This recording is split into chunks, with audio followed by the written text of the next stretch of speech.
বিশ্ব হিজাব দিবস উপলক্ষে ঢাকা বিশ্ববিদ্যালয়ে প্রথমবারের মতো হিজাব র্যালি অনুষ্ঠিত হয়েছে।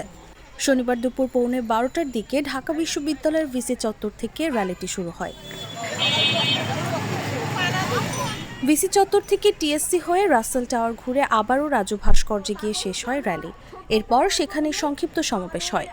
আন্তর্জাতিক হিজাব দিবস উপলক্ষে র্যালির আয়োজন করে প্রোটেস্ট এগেইনস্ট হিজাবোফোবিয়া ঢাকা ইউনিভার্সিটি।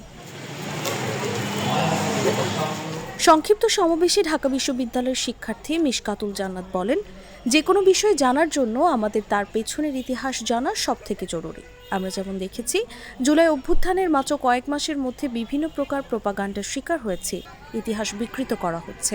আজকে প্রথমে যে কথাটা আসে যে ওয়ার্ল্ড হিজাব ডে কখন বা কেন, এর গুরুত্ব কি, তো যে কোনো কিছুর গুরুত্ব অনুধাবন করার জন্য আমাদের এর সঠিক ইতিহাসটা জানা জরুরি।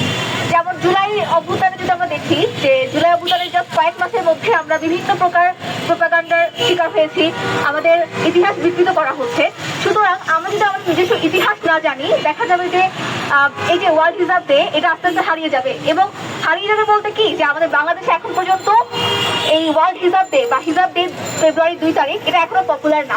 আয়োজকরা বলেন, আমরা যারা ফ্যাসিবাদের আমলে হিজাব নিকাব পরেছি তারা বিভিন্নভাবে হেনস্থার শিকার হয়েছি।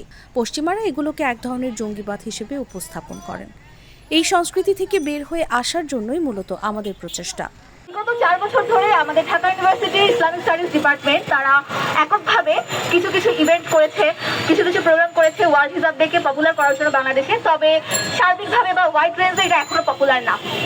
তো হিজাব ডের গুরুত্ব কি আপনারা সবাই জানেন, যে এটা আমি ওয়েস্টার্ন পার্সপেক্টিভ থেকে বলছি না, বাংলাদেশের কথা যদি চিন্তা করি যে ফ্যাসিস্ট আমলে আমরা যারা হিজাব নিকাব পড়েছি, বা শুধু হিজাব নিকাব না, মুসলিম আইডেন্টিটি হোল্ড করে এমন যে কোনো ব্যক্তি কোনো না কোনোভাবে বৈষম্য শিকার হয়েছে।